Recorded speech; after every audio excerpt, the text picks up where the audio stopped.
All right, so seeing as it is after 3:30, I think we can officially get started. So good afternoon, everyone, or good morning, good evening, depending on where you're located, and welcome to today's webinar, which is titled Under Pressure, How Places Cope with Industrial Restructuring. And it's a part of the regular meetings of the Spatial Productivity Lab, where we try to discuss various topical issues related to local productivity growth. My name is Zuzana Zawarska. I'm an economist at the OECD Spatial Productivity Lab and have the pleasure of chairing today's session, which, as the title suggests, is focused on how local labor markets cope with industrial restructuring pressure, and is also a special one as it marks the launch of two new OECD working papers, which you will hear more about in a few minutes.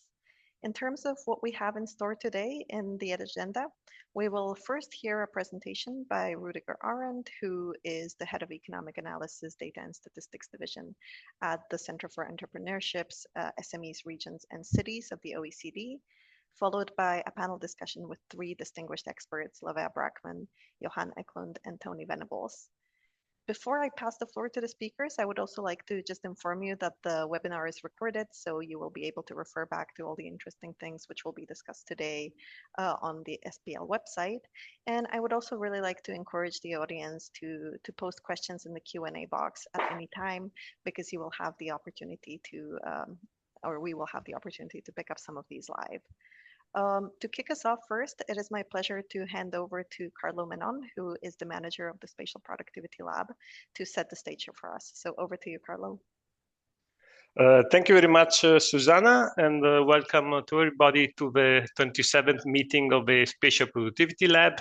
So it is a regular meeting that we organize, which are aimed at announcing the dialogue between economic analysis and policy making on topics related to policies for local productivity growth. And as Susanna said, today is a bit of a special meeting because it marks the launch of two working papers on industrial restructuring pressure, which are contributing to the OECD Transforming Places project supported by the UK Research Innovation Councils. Being part of this work stream was a great opportunity for us at the Spatial Productivity Lab. For at least two reasons. First, because it builds on the recognition that structural change dynamics may perhaps have a negligible impact at national level, but can result in massive employment fluctuation at local level. We see later in the data that places that underwent structural restructuring can lose up to 30% of employment over a decade. And the reason is that the industry that are typically most exposed to structural change are also those that are most spatially concentrated. And second, I mean, we believe this work is very important because it's the first step in understanding why there is so much diversity in outcomes across places that underwent structural change. We observe places that even after 20 years are still struggling and not managed to catch up, while we see other places that are actually thriving and became success stories of successful transformation. So I'm really looking forward to the presentation by Rudiger Arendt today, who led this work, and the debate that will follow that will provide some indications and some on the policy intervention that may mark the difference between a successful and unsuccessful transformation. So I really thank you again, you all for joining, and our panelists, and Susanna, I give the floor back to you. Thank you, Carlo. Now I guess we can move on to the main findings. So Rudiger Arendt, who, as I mentioned, is the head of Economic Analysis, Data and Statistics Division at the Center for Entrepreneurships, SMEs, Regions and Cities, will present the core insights from these two new working papers. Rudiger, over to you.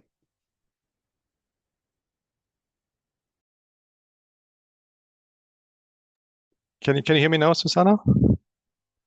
Okay, great. Yes, we can hear you. Well, is this fine? You hear me? Yes, all good. Okay, We can okay, hear good. you. Well, thank you everybody for being with us and talking about industrial restructuring. I think that's a really important topic as we are seeing and also will be seeing a lot of industrial restructuring going forward. And often the policy responses that we are doing are a bit like flying blind because we don't really understand what are the reasons behind the situations we see and what are the remedies that could potentially be working. And to give you a bit of a background, the reason why we got so interested in the topic is basically some years back we did a project on industrial restructuring. At some point, we wanted to compare certain regions when they were going through industrial restructuring with other regions who had been industrial restructuring, and then we found out that actually there was no international definition when actually certain regions had been in industrial restructuring. I mean, there were certain studies for certain countries, for certain types of shocks, but there was no, let's say, comparable definition that was usable. And therefore, one of the things we had been wanted to do for a certain time is basically to remediate to this situation. And can I have next slide, please? And I mean, Carlo has already been hinting at that. We're having the 2 papers coming out, and we are identifying the industrial restructuring pressure through annual index. And the idea behind the index being that on the one hand, it is something that can apply to different sectors, that can apply, I mean, the shock coming from different sectors, basically, and also can apply to different points in time and to different countries. And also this being an index which is not in a way preempting the success of the industrial restructuring. This is basically an index where we can kind of then go there and say these were the regions that had pressure, and these are the regions that actually did well, and these are the regions that suffered. So I mean, there's a certain neutrality that we're trying to get with this index. And then that obviously allows us to do exactly what the middle point is then to also look what happened in the aftermath of these industrial restructuring pressure shocks, and trying to understand, and that's something we're already only starting to do, is basically understanding the structural factors that are underlying these shocks. And then how they are, especially the structural factors, not that much that are underlying the shocks, but that are underlying the response to these shocks. Sorry. Can I have the next slide, please? So basically, when you are having disruptions in regions, there's 2 possibilities where they're coming from. It can either be what we call place-specific disruption. So that, for example, if you're having a major company which is going bust, or you're having mass layoffs in that region, and that obviously is region-specific idiosyncratic shocks. But then you can also kind of like be the victim of global developments. So, for example, because of technological change or trade shocks, or simply just demand and policy shifts, I mean the activity in your region may be affected, and then you may be coming under this industrial pressure, basically for industrial restructuring pressure. Can we have the next slide, please? And so, I mean, there's more detail about in the papers, of course, but the way we are restructuring the indices is basically we are looking at all the sectors where the employment is shrinking, and then we're adding up the employment from the shrinking sectors, but we're giving weights to them, and basically we are giving stronger weights to the sectors where the employment is relatively more shrinking. And the idea here is that, I mean, a certain turnover in employment in sectors is kind of like normal, but when you kind of like, and the people who are getting unemployed, I mean, then also typically don't have too much problem with finding a new job. But when you're having, I mean, very strongly concentrated sectoral increases in employment, that may be much more difficult both for the people to find new jobs, but also more generally for the economy to recover from these situations. And then we're identifying these episodes of industrial restructuring pressure, both as moderate and severe, depending on basically severity of the shock. And we're realizing that we cannot only have one threshold for the whole world, fundamentally, it is because labor markets are very different. For example, if you're looking at the US and European countries, if you had one threshold, then either you have having all US regions being under industrial restructuring pressure permanently, or you're never having any industrial restructuring pressure in Europe. So basically, this needs to be country specific. And so what we're basically doing, we're coming up with a relatively sophisticated Monte Carlo simulation method, where we're kind of like coming up with individual thresholds for which can be varying over time, which can vary over country, but where the methodology should be guaranteeing that basically this is something that's internationally comparable. Next slide, please. So what are our regions basically? What are our geographical units that we're looking at? And we spent a lot of time thinking about that. And we finally decided to look at functional areas for basically two reasons. The first one, by definition, functional areas are a local labor market. So that's pretty good. We're looking at the functional areas in the countries where we have the data, which have more than 10,000 inhabitants. So it's also kind of like it's a sizable acceleration, but it's also we're going relatively far down. So we're still capturing a relatively large part of the population, typically 70–80% in each of the countries. And then also the advantage is that we're having a relatively large data set for functional areas. So we can actually also, then meaningfully understand what's been happening in those places. Another option would be, for example, to look at functional labor areas. Then you have the problem, you have very little data. You can be looking at TL2 or TL3 regions. Then obviously the problem is then you're not necessarily looking at a labor market. You may be looking at several labor markets or only small parts of a labor market. So you may getting all kind of undesirable effects. Now, we decided to follow this here. This is not a science; it's a bit of an art, basically, and we think it's a reasonable way of doing it. But you could also, for example, with these caveats, look at the other geographies that I was talking about. And we are, for the time being, basing our results on data from 6 OECD countries. We're having municipal level data at 2-digit sector, so that's already a lot better than certain other studies where you only kind of like had data for 1-digit sectors. Now it's not totally perfect, but I think we think it's a reasonable compromise. And we are using the maximum available years that we're having for those countries. Now the problem is there is in certain countries there have been breaks in the data, so that forces us to kind of basically cut certain periods because it would be a bit of tricky. At least we haven't been able to somehow put the data together in a way where it would make sense to look at very long time series for all the data we're having. So all in all, we're looking at more than 400 plus labor markets between 1975 and 2023, knowing that for certain countries we have shorter periods of time, as you can see in the middle here, basically. Next slide, please.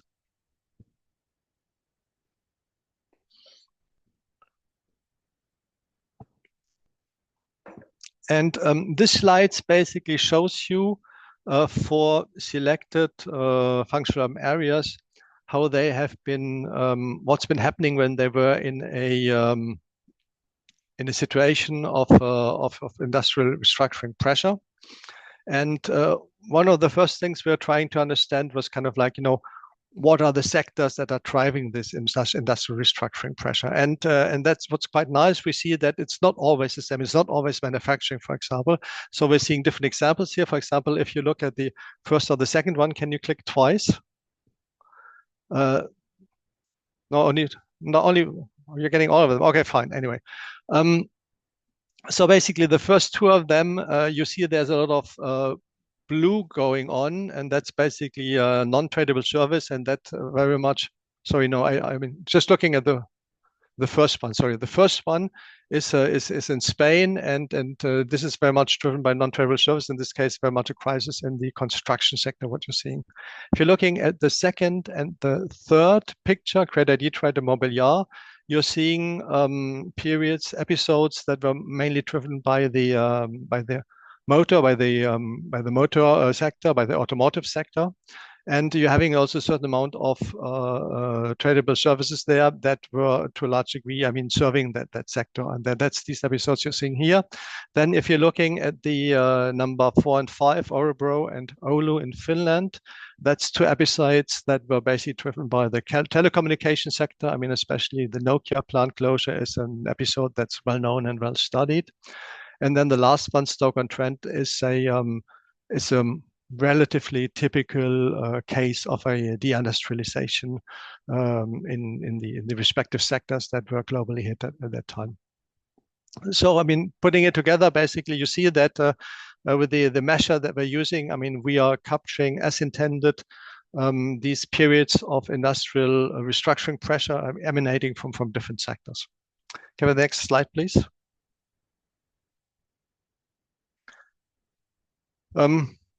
Now, in a way, we're defining these episodes of industrial restructuring pressure by looking at losses of employment in certain sectors. But that doesn't mean that during these episodes, the unemployment is always decreasing in these functional areas. So if you're looking at this chart, it gives you an idea what basically is happening in the countries. On the left side is kind of like, you see the regions where the overall loss in employment was greatest. Then you have the median values in the middle, and the right side you have the maximum values. And you see that actually in a relatively significant share of these periods of industrial stress, actually overall employment grew. So that's also an interesting finding. When you're having these negative episodes, it doesn't necessarily mean that everything in the region is going south. But there are certain places where overall the things have been going relatively well. And can we have the next slide, please? Because that's going to show that even more meaningfully. And when we're looking at the different types of episodes we are seeing, then we can basically, find these three typologies. The first one is basically where we're looking at shocks over 5 years. And then we're looking at the next 5 years to see what happens during these 5 years. So we're looking then at a 10-year interval. And what you can see is basically in a non-trivial amount of places that were hit by strong industrial restructuring pressure, actually they just soldiered on. So if you're just looking at the data overall, GDP, overall employment level data, you would never have noticed there was actually, this strong pressure happening. Then there's another type of regions, that's the ones you see in the middle. That's the ones where actually overall employment levels were strongly hit when they got under this pressure, but then they bounced back, and after 10 years, they were kind of like, better off than before they had started this period of industrial pressure. Obviously, kind of like you see the growth path is lower than if they had been growing normally in a certain way, but at least they overcame the shock and then kind of like started growing normally again. And then the third type of region is basically the ones who were hit by a shock, and then basically they got stuck, so basically get trapped.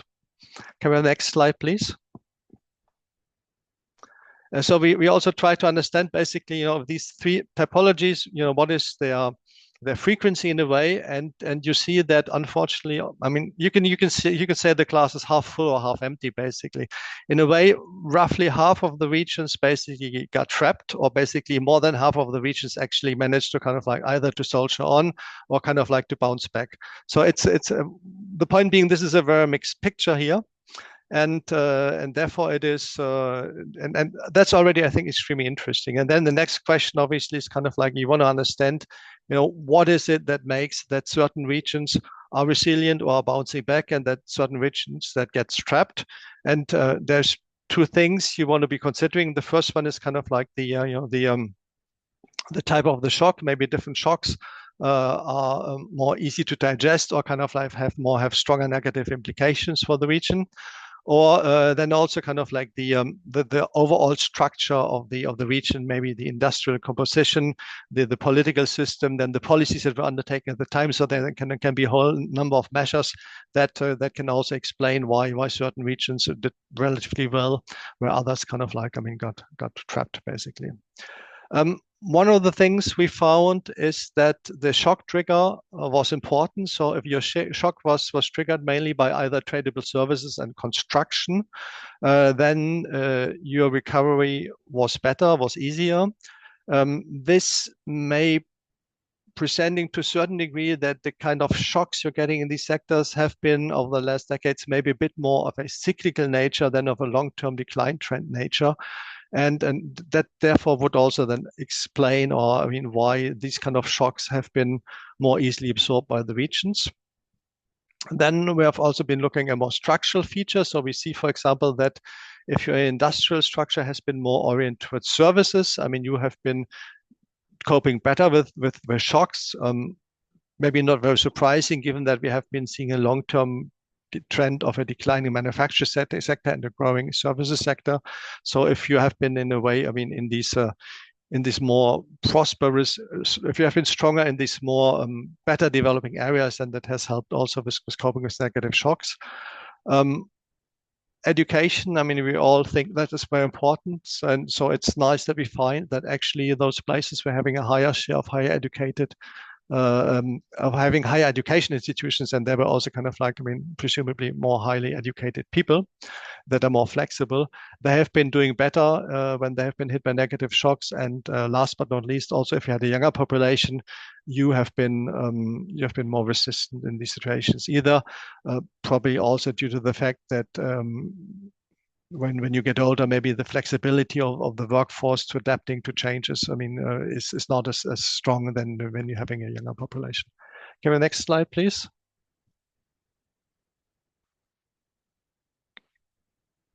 So we try to dig a bit more into the different episodes that we had, and what you're seeing on this slide is basically you're seeing the development in employment on the x-axis, and you're seeing the development in productivity on the y-axis. So if you're looking at the different quadrants, you're having basically different types of history of developments during these episodes. And the first one, if you're looking first at the upper right quadrant, I mean, you basically see the episodes where both the productivity and the employment rate increased. So that's basically the best possible case. And unsurprisingly, I mean, you see a lot of, I mean, green dots here. That's the episodes where the regions were resilient and basically just continued growing in spite of the industrial restructuring pressure. Then on the left upper quadrant, what you see is the situations where, yes, productivity increased, but this was coming at the cost of a declining workforce. So in a way, from a GDP per capita side, I mean, these situations weren't too bad, but I mean, you obviously had relatively large social problems in these situations. Then you can have, if you're going onto the right left side, sorry, the right lower side, you see that you had still growing employment shares, but I mean that came at the loss of productivity, so that was short-term beneficial, but in the long-term potentially maybe creating problems. And then obviously the left lower quadrant, that's where everything wasn't too great. And so you also have a fair share of trapped regions in that one. The interesting thing here is maybe also that you have a lot of the trapped ones, which are actually not only in the lower left one, but also there's a fair share of them in the upper left quadrant. Can we have the next slide, please? And so we went even a bit further. We kind of like looked at employment, the employment rate and productivity, and came up with different types of patterns basically, and kind of like, I mean, thriving was when employment rate, productivity all went up. Then we had unproductive expansion, so employment rates went up, but productivity went down. Exclusive growth, so basically employment went up, but the employment rate went down. Presumably had a fair share of migration to those places during these periods, and so on. So basically, what another interesting one among the trapped one, you had the smartly shrinking ones, where employment was going down, but your employment rate went up and your productivity went up. So these were places where presumably the overall population was declining, but which managed well with such a situation, actually had a relatively positive outcome. So you have these different episodes here. You see that the most common ones is the thriving ones, then the the exclusive growth one and the jobless productivity growth. So that's places where productivity grew, but I mean, as I mentioned earlier, at the expense of basically employment going down. Can we have the last slide, please? I think the next one's the last one. Yeah, so basically I'm concluding briefly. So what have we learned? I mean, these restructuring pressure can come from very different sources. With this index, we have a systematic way. We were trying to measure it and to find out which are the places that have been in industrial restructuring pressure and when has this been. We see that places are very differently affected by these pressures. We have these three types of basically, I mean, regions which are soldiering on, other regions kind of like bouncing back, and regions basically getting stuck. And then we have been looking at certain variables and trying to explain why regions react differently to these kind of shocks. We have so far not been kind of like exploring the more difficult fruit, basically. What we've been doing when we're looking at the indicators to understand why certain regions have been doing better or worse when they were hit by industrial restructuring pressure.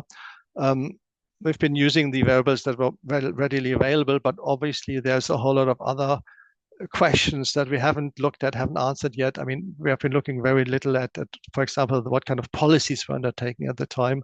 And that is obviously something that would be extremely important because, I mean, how shall I say, if you're learning that your industrial structure or your level of, or whether you have a higher education institutions or the level, you know, of education in your region is having an effect, then that's fine, but that's not very much you can do about that in the short term when you're hit by a shock. So what you also want to know as a policymaker is kind of like what kind of policies are actually going to help when we're hit by these shocks. And also kind of like we want to assessing in the future more closely the impact on workers and on firms, and also doing a certain amount of more qualitative analysis where we're looking at international case studies. That's what I wanted to present you very quick. I'm very much looking forward to discussion and giving the floor back to Susanna. Thank you very much, Rudiger. I think that was a very insightful overview of the work on industrial restructuring pressure, and I think it really makes hopefully a convincing case. Susanna, we can't hear you, I think. Or maybe we can, maybe I just can't. Can you hear me now? Or... Yeah, sorry. It was just me. I admitted my computer because it was pinging all the time, so I was trying to get rid of the noise. Sorry about that. Anyways, so yeah, thank you, Rudiger, for the insightful presentation. And I think hopefully that has made a convincing case as to why it's so important to be talking about industrial restructuring pressure from a local perspective. And now I think it will be great to turn to the reactions from our distinguished panelists. And first, let me introduce them. So we are joined by Lavea Brackman, who is a non-resident senior fellow at the Brookings Institution in the United States. We're also joined by Johan Eklund, who is the Chief Executive Officer at the Chamber of Commerce and Industry of Southern Sweden in Sweden. And then last but certainly not least, also Tony Venables, who is a Senior Research Fellow at the Department of Economics at the University of Oxford in United Kingdom. So Tony, first, let me turn to you and your reaction. So we've heard from Rudiger's presentation that the analysis shows not only that the exposure to industrial restructuring pressure is highly uneven, but also jobless productivity growth emerging as one of the most common adjustment mechanisms. And so drawing on your extensive research and knowledge about the persistence of adverse economic shocks and spatial disparities, what do you see are the main gaps in national and local policy frameworks that prevent a more balanced recovery? Okay, well let me kick off this discussion with I think three types of comments. I mean, a couple on the paper and then some on the issues. I'm not sure I'm going to answer the questions Susanna's just unleashed on me, giving the full sort of policy story here. But let's see if we can get in that direction during the course of the discussion. Anyway, yeah. So three types of comments: reading the papers in advance and hearing Rudy's presentation. First, you know, the paper itself.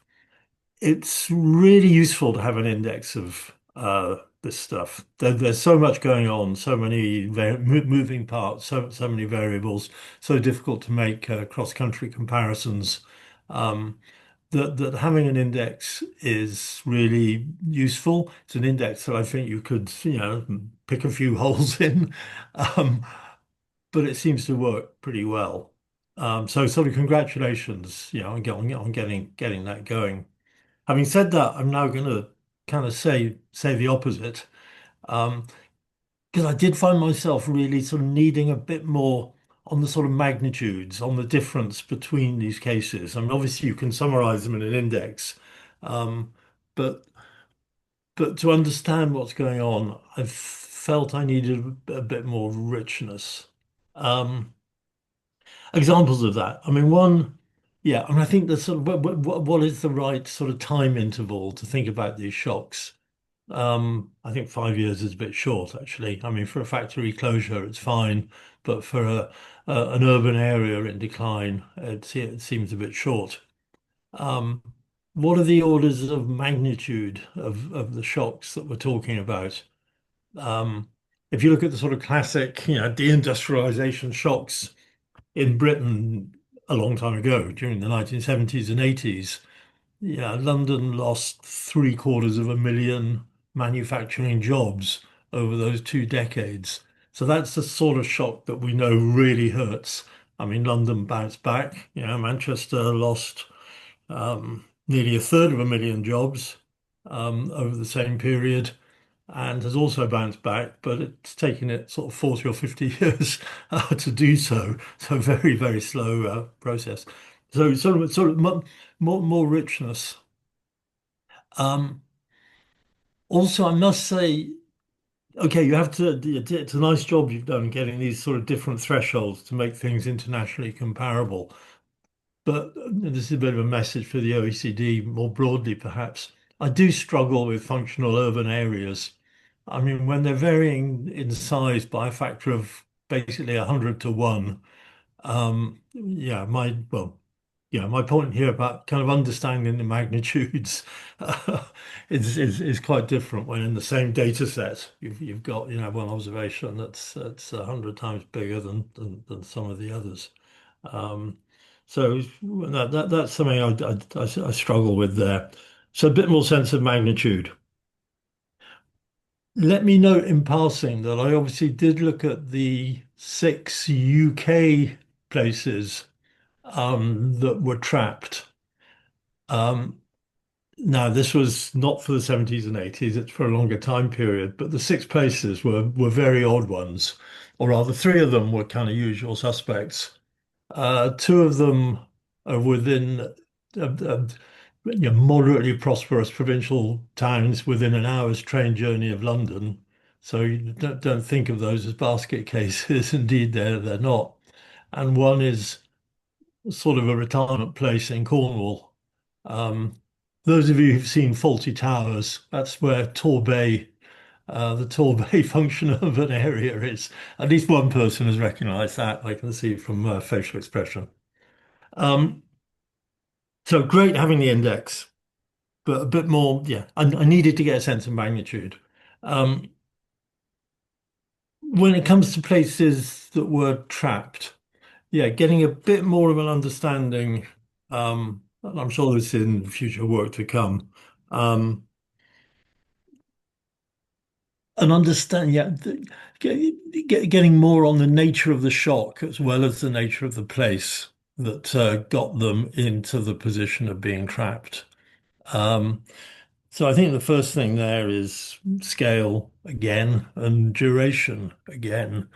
If you know that your major industry is declining and is not going to come back, and it's a long, slow, painful process, that's completely different from having had a construction boom where you overshot and it's going to contract again. Um, so to understand things, yeah, a richer story there needs to be drawn out. I'm sure will be in future work. there's the push-pull issue, which you refer to in the paper, but don't talk about. In other words, some of these contractions, might have been because other sectors were growing so fast, they were just sucking labor out. So the whole push-pull thing. And when I think of the nature of the shocks, I really think the distinction between tradable and non-tradable sectors is really important. I mean, you make that distinction. Um, I think it's important to see the sort of tradable, non-tradable distinction as a continuum. There are some things that are only very locally tradable, others nationally, others internationally. So, what's the sort of sector that's been hit? Construction doesn't really matter. It's contracted because it got too big in the first place, right? Um, if it's other non-traded stuff that's been hit, well, it's fairly easy to get it back because there's local demand and you don't have to be world class if it's non-tradable. You've only got to be national class to get it back. So it's the internationally tradable stuff. If you lose that, then that's hard to get back because it's internationally mobile. You've got to be world class, etc., etc. So understanding that, and certainly the work I've done on the UK, I mean, we've actually come up with measures of the tradability bias of a place. And if you look at the places that were hit in Britain, they all had a high tradability bias at the beginning and a low tradability bias at the end. And yes, that tradability is often correlated with skills and therefore average earnings as well. So all these things compounding. A final bunch of comments are in doing this, why do we care about this? It's about people. It's about the left behind. It's about the workers. So, thinking in those terms, a lot of the problem is presumably to do with sort of labour market mismatch, that the people who've lost their jobs have different age, gender, skills than people in the new sectors. So really, I hope in future work you can get into the labour force survey data insofar as it goes back in a consistent way and draw out those features of contracting sectors relative to expanding sectors and so on, because I think that's at the very, very heart of it. Labour force data is also, of course, a very good indicator of outcomes. Again, what work I've done, some of it we actually used as the main indicator of shock, the male employment rate. If a sector had been hit, if a place had been hit, the variable that really moved the most and didn't come back even after two generations was the male employment rate. So again, looking at the labour force data is important for that. And then ultimately, what do we care about? We care about sort of deprivation that's been created by these shocks. And in the UK, it's certainly the case that about half of the most deprived areas in the UK now were areas that were doing fine in the 60s and then were hit in that 70s, 80s period and have been deprived ever since. So just remembering people, both in terms of skills and ultimate impact in terms of sort of poverty and deprivation, is absolutely central to why we're doing this at all. Finally, just on this sort of people theme, obviously looking forwards, presumably we're not going to be talking about sectoral shocks very much over the next decade. We're going to be talking about artificial intelligence. So it's going to be sort of occupational and skill shocks. So again, sort of turning this around, well, not turning it around, but refocusing it on people, occupation, skills in each place, and the shocks hitting different categories of workers, not by sector, but by those characteristics, is, I think, going to be important. Anyway, let me stop there and let others move on. Thank you very much, Tony. I think it's a really useful comments for setting the future research agenda. I mean, as we move with analyzing these industrial restructuring pressure events, and I think some of them are actually those which we're already working on. So, for example, this level of working with the labor force survey data to understand the worker level impacts is exactly what is sort of coming as the second stream of this work. So, thank you very much for that. Turning to you now, Johan. You have quite a lot of experience with firms and entrepreneurship. So I was wondering, from the first firm perspective, in your view, how do enterprises respond to restructuring pressures, whether it's driven by large technological changes or trade shocks or new regulatory environments, and what explains these differences of why some adapt while others really seem to struggle more? Thank you very much for having me, and thank you, Susanna, for those questions. If I'm allowed, I'll start in a different end, and I'll try to address your questions towards the end. I'll start with a sort of similar comment as Anthony. You're all quite aware of the unit of analysis and the scale here, that it matters, but in the work that I've done, both research-wise and what the stuff we do at the chamber in terms of trying to understand what conditions our member firms face out in the regions, this matters. So usually in the Swedish statistics, and when you do an isolated regional analysis in Sweden, it's very common that researchers use a definition of functional regions, which I believe is uniquely Swedish in its definition, and it's based on commuting patterns. So 290 municipalities turns into 70 something functional regions. And as I said, these are based on commuting patterns, so it's really local labor markets. But when you look at the heterogeneity in terms of industrial shocks, its impact on unemployment and the persistence of unemployment, there is significant amount of heterogeneity I think is worth exploring, because I can just mention one example. We have in our region, we have two towns which are both part of the same functional labor market, only separated with about 30 kilometers apart. But I suspect if you did the replicate your analysis both on the functional regional level and also at the municipality level or the town level, you would find completely different results.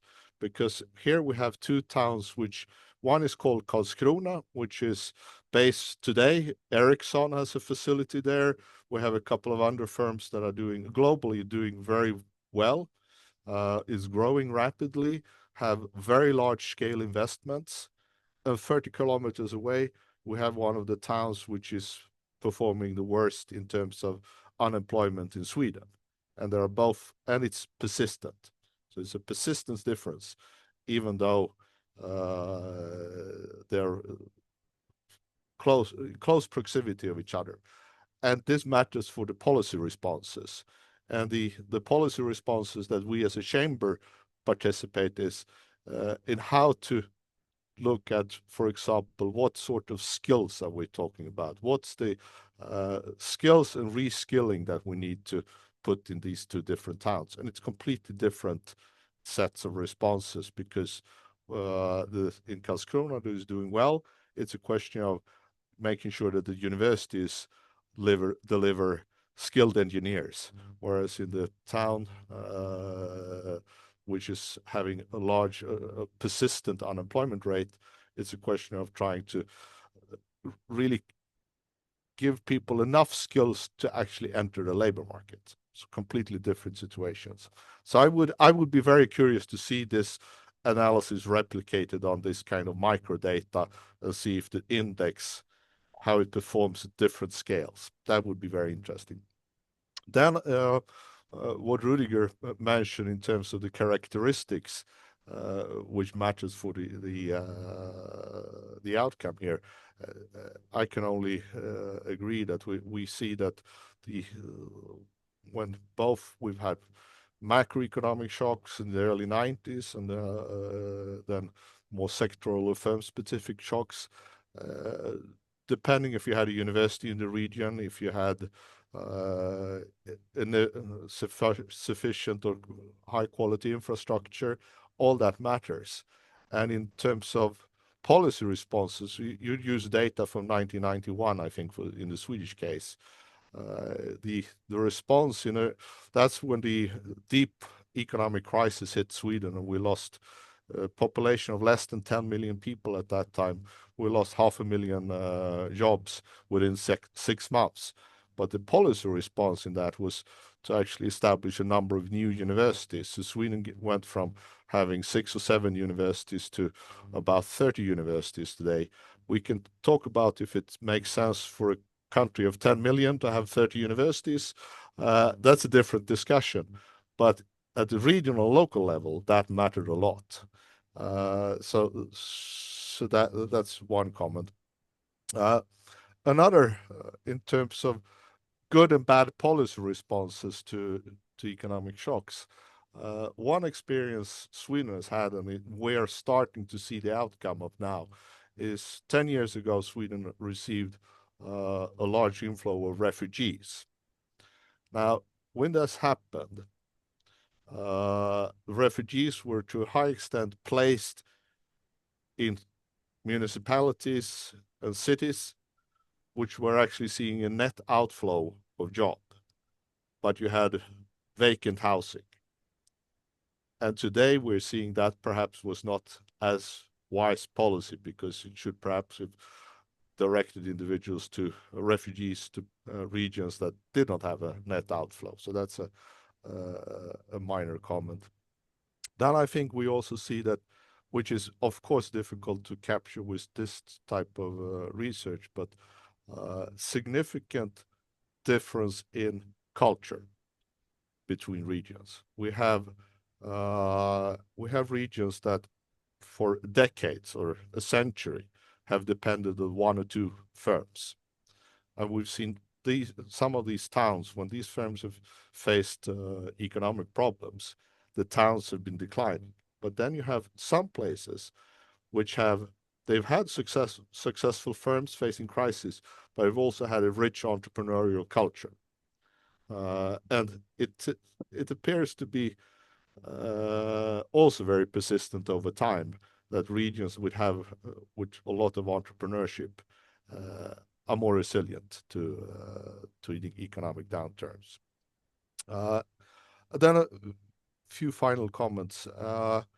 I think perhaps colleagues, you and others make a difference in policies for places or policies for people. One interesting phenomena, with coming back to the Sweden's earlier response in the 90s in establishing more universities, etc. The regional universities in Sweden have actually some of them have turned out to become catalytic for urbanization. So you have students going that otherwise perhaps would not sort to higher education, going into higher education, but then leaving that region. Whereas other universities have had a somewhat different strategy, a different educational portfolio, where they've actually managed to get students to stay in the region, start firms, and match the demand in the labor market locally.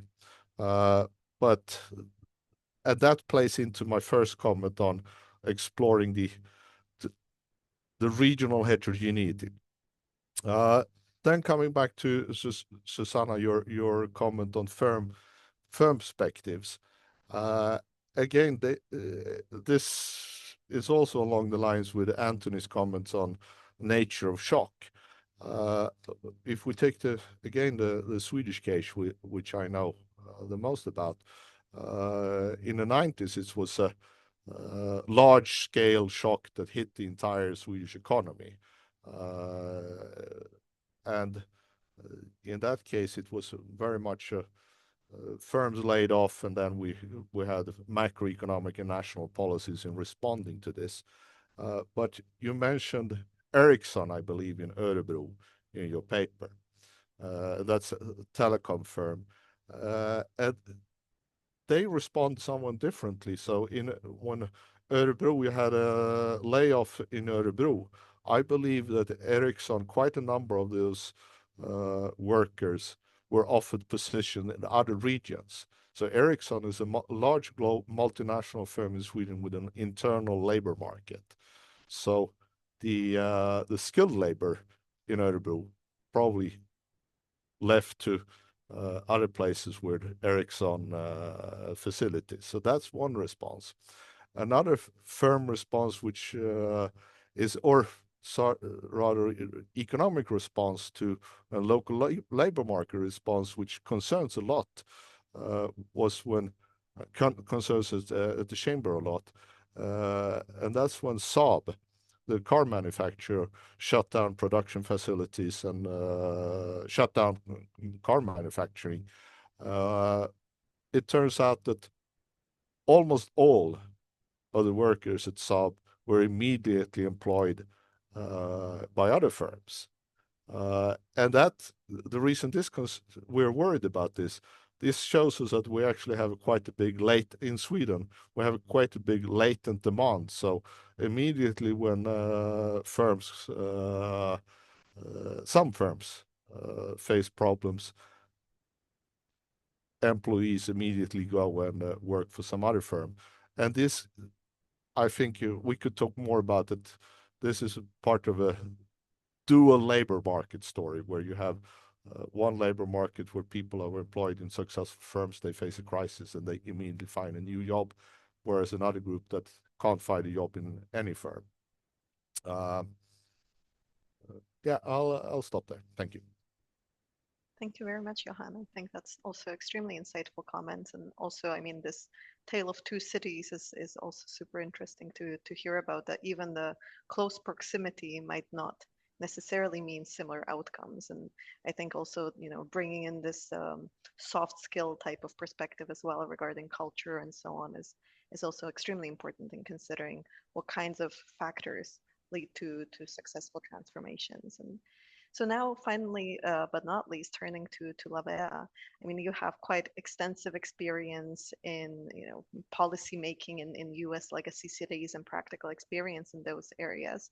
And so I would like to focus on lessons from the United States. I mean, there's quite a lot of famous examples in the Rust Belt cities regarding the industrial restructuring pressures that they have faced numerous times over the past decade. So I was wondering, what works when it comes to local revitalization strategies?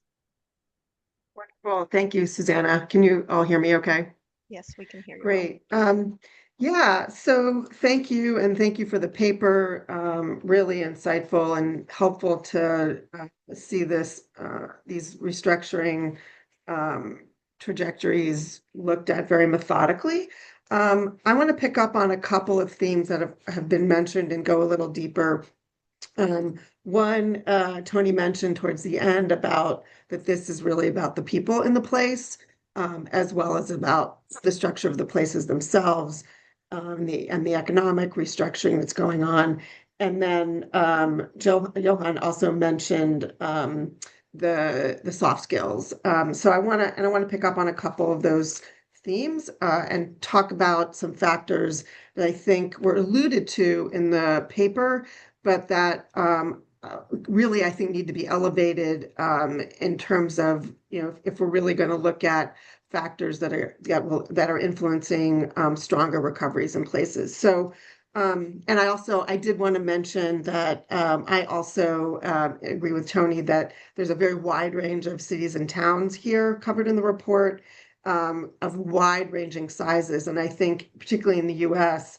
I would really want to distinguish those a little, make some more distinctions in the long list of U.S. cities that are covered here, because larger cities clearly have a collection of assets that perhaps medium-sized cities don't, although medium-sized cities may have an easier time turning around their economies. In the end, they're not maybe turning around the Titanic quite like if you're comparing like a Detroit and a Grand Rapids. But let me focus, setting that aside, I want to focus on a couple of things. Number one, is this idea of whether the recoveries are being shared. Is this a shared recovery? So, meaning who is benefiting from new industry or businesses that are coming in, and whether, and often, so for instance, in Pittsburgh has seen some good recovery focusing on high tech. And that has, to the report's point, it has really been able to leverage, and that's been fueled by academic institution like Carnegie Mellon. But and it certainly has led to higher increase in higher wage jobs, but there's a lot of evidence that that is not trickling down to those who perhaps don't have bachelor's degrees, those who are so this is exacerbating wage inequality, and that's something I think we want to look very closely at. And whether and there are aspects that I'll talk about in a minute that I think places can prepare themselves for, and that would make for stronger recovery and more longer term sustainable recovery. So that's number one, is this question of inclusive regrowth and that sort of shared recovery. There is related, I think, increasing qualitative and quantitative data showing that, and this is something that I'm doing a lot of work with some folks at UCL on, but this idea of building up social infrastructure, that is referring to those physical spaces, but also community and local infrastructure that fosters more social connection, that ultimately results in improved community well-being, that really ultimately drives a more inclusive recovery and more inclusive economic growth. And again, if you're not seeing that sort of more inclusive growth and shared recovery, it's likely not to be as deep and not as long term. So really want to sort of lift that up as something that's really important. Related are the social aspects of recovery. So let's look at Detroit for a minute. And there certainly has been a lot of positive change in Detroit over the last 5 to 10 years. And even with the setbacks during the pandemic, there's certainly a lot of very good work and good recovery going on there that has benefited from leadership and vision setting by very consistent political leadership, but also that's been dependent on private sector investment and collaboration among and between business leaders, the philanthropic sector, and nonprofit leaders. That said, a lot of that investment has been in the downtown. And again, this might be unique to American cities where there is, the cities that are very large, and you really have to kind of bifurcate, where are these investments going? And in Detroit is a good example where there have been significant investments going into the downtown by the private sector. One leading business person came in and bought up over 100 buildings. Well-known General Motors moving its headquarters back downtown, which is great, and that has led to a lot of rebuilding and regrowth.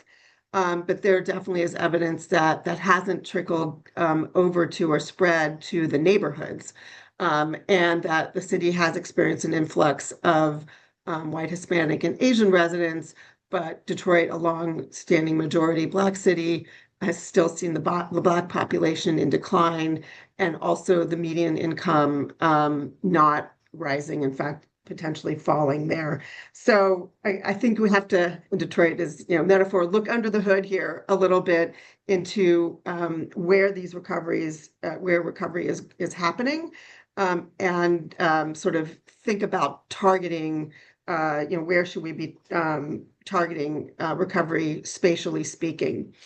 And then I want to, as part of the discussion about shared recovery, I mentioned the workforce, and I want to pick up on the soft skills and the labor market mismatch that both of the previous speakers talked about. But I have been finding in work that I've done in several cities throughout the country that some of them have gone through industrial restructuring, and some that are quote, newer cities, newer kinds of industries, that in the United States, at least, we need to do a much better job at workforce readiness, and really doubling down on how we interconnect our workforce training entities. So that means aligning from community colleges, which is where a lot of the vocational training occurs, to small job training programs, so that these institutions are interconnected. And I was glad to see that the report focused on what I would translate into sort of regional labor markets, because this is not just about the cities themselves. This is really about looking across the entire labor market, defined, as someone said, usually by commuting patterns. But the companies that are coming into cities are really, they're not just looking at the labor and talent within the city boundaries, but looking at the region more broadly. And I think the US has not done a great job, and from what I've seen in some of the work I've done in the UK and somewhat in the EU, I think this applies as well, that we would all as experts looking at this work, I think, train the spotlight on how and where workers are being trained. And I'm talking primarily about those who don't have bachelor's degrees. So these are non-BA workers who are really essential. They usually constitute at least 30% of the economy, and they may not be getting into the training pipeline in the ways that they should, because our workforce systems are fairly fragmented, and particularly fragmented in places that have gone through substantial restructuring, like the ones that the report talks about, and the cities that I'm particularly focused on, which we often call legacy cities. So I think I'll stop there, but I wanted to bring up those factors that are perhaps not as much focused on in this report, and maybe, Susanna, that's something that will be in some future work that OECD is doing. And I know other parts of OECD are focusing a lot on some of these softer factors, which really become so important to regrowth. I think you can't really premise regrowth just on the high wage jobs and just on a trickle down theory.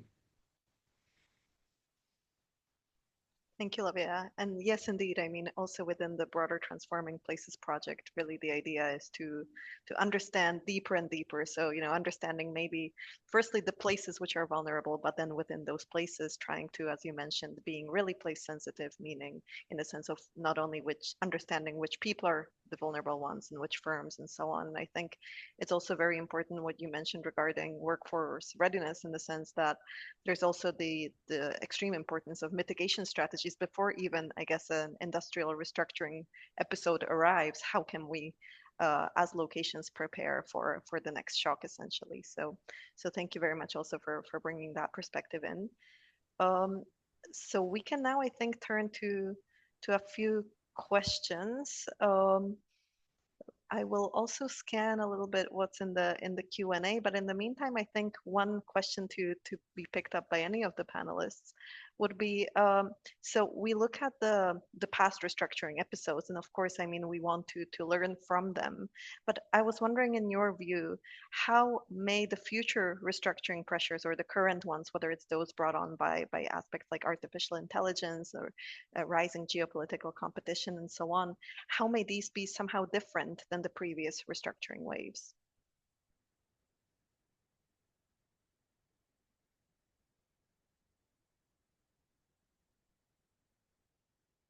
Perhaps a big, difficult question, but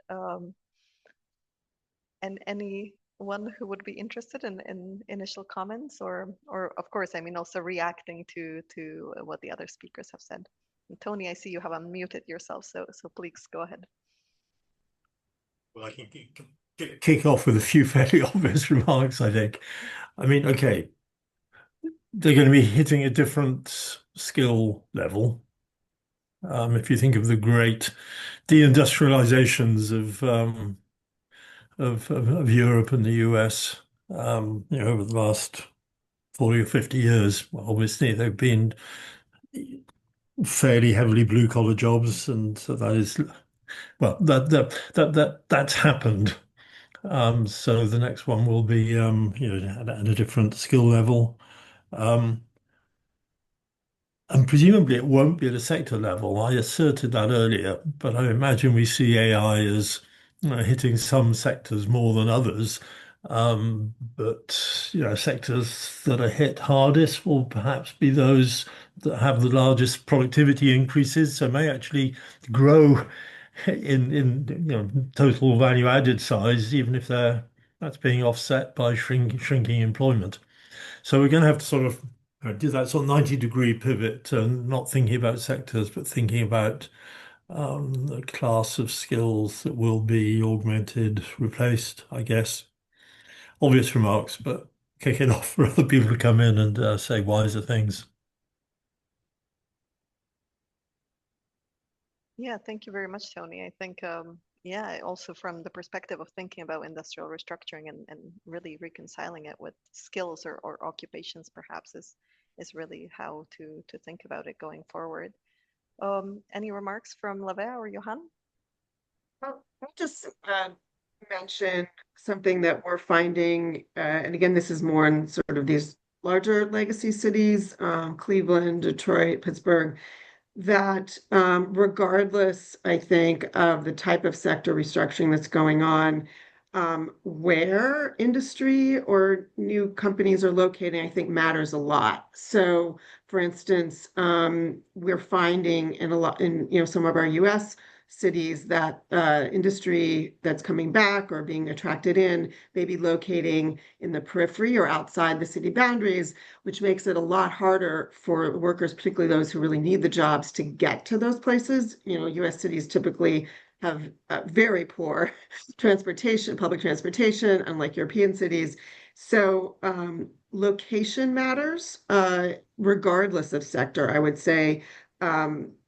And I think that applies across the board. And if we want to talk about policy for a second, I think there are policies that can incentivize those locations. So, for instance, we're seeing in the Midwest a lot of these data centers, and they're locating in often in rural areas where there's a lot of land. And while they don't often have lots and lots of jobs, it still does make it very hard for places, for people to get to those jobs, who, may already struggle financially.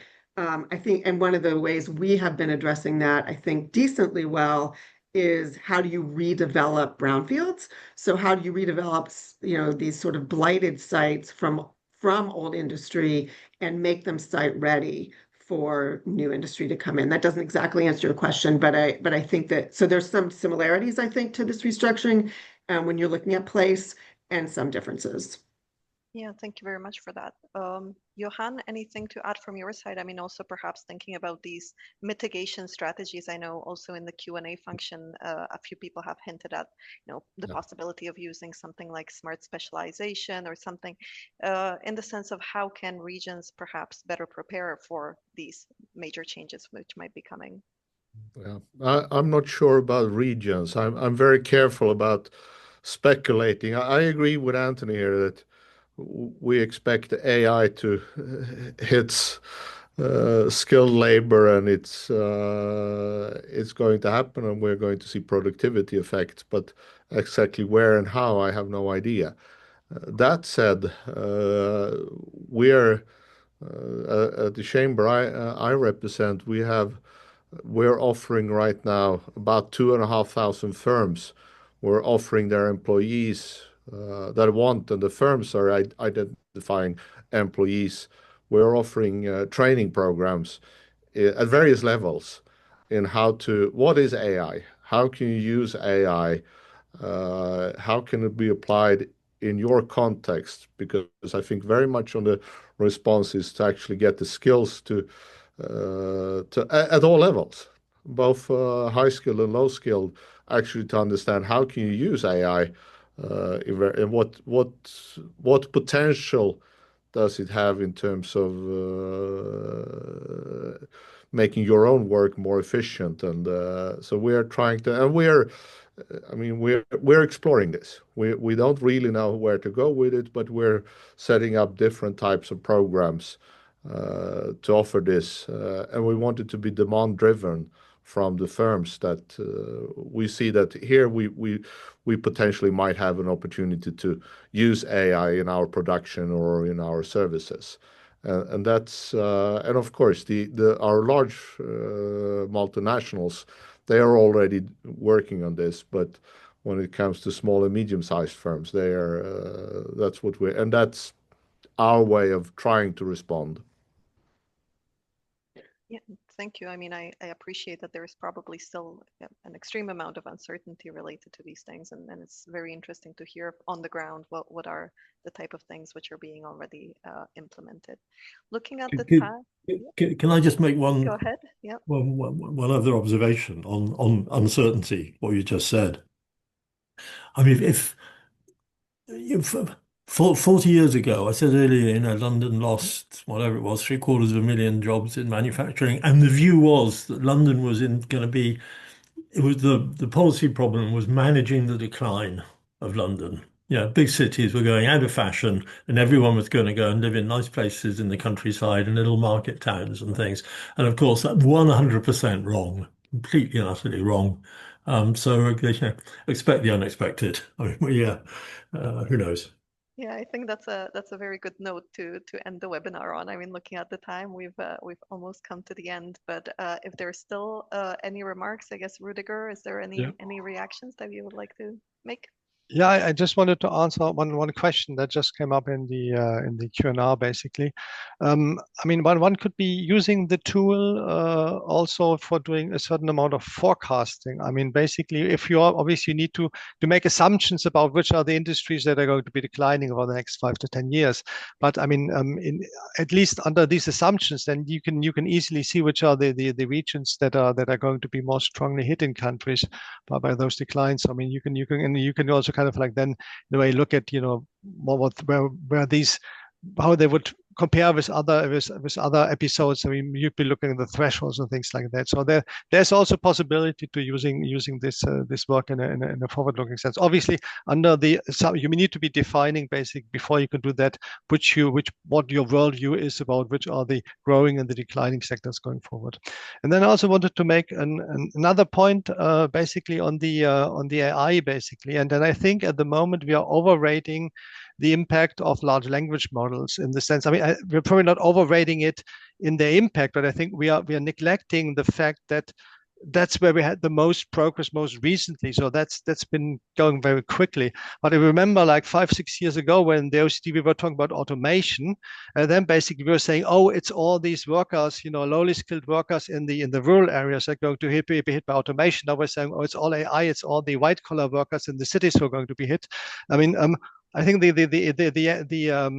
the truth is somewhere in between. I mean, kind of like, I mean, AI comes in different forms and fashions, and robots haven't been making that much progress recently as, for example, the large language models did.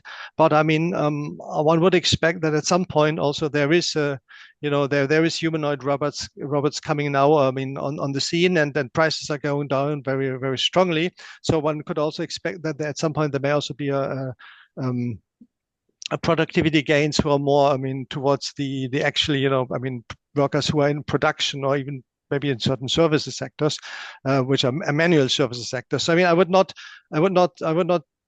just say that AI is just going to affect the cities because of large language model. I think the impact will be different in different phases and time. What I also wanted to do is basically, I mean, thank you all. I mean, you made some really very nice comments, and I have a lot of, I mean, ideas for future research that we can do on that basis. And so thanks a lot for being here and your time and your, I mean, and you're picking your brains basically by having you here on the panel. That's been extremely stimulating. With that, I give the floor back to Susanna. Yes, thank you, Rudiger. I mean, from my side, also what's left is just to thank everyone. I mean, all the speakers, the audience also for engaging in the through the Q&A in the chat for really a lively discussion. And as Rudiger mentioned, I think this is really just a starting point in the analysis of industrial restructuring pressure. And so, we really look forward to diving deeper into this topic. I also like to thank Elisa and Roberto for handling everything behind the scenes. And one more thing that I would like to mention is that we also have within the local employment and economic development committee, the Global Forum on Local Development, which is coming up in May, and registrations will open soon. So we've pasted the link in the chat if you're interested, and I think that forum will also cover very similar topics. So just something to note regarding what's coming from us in the future. But yeah, I look forward to the next SBL meeting, and until then, I very much encourage everyone to download the publications as well if this was of interest. And again, very much a big thank you to our distinguished panelists.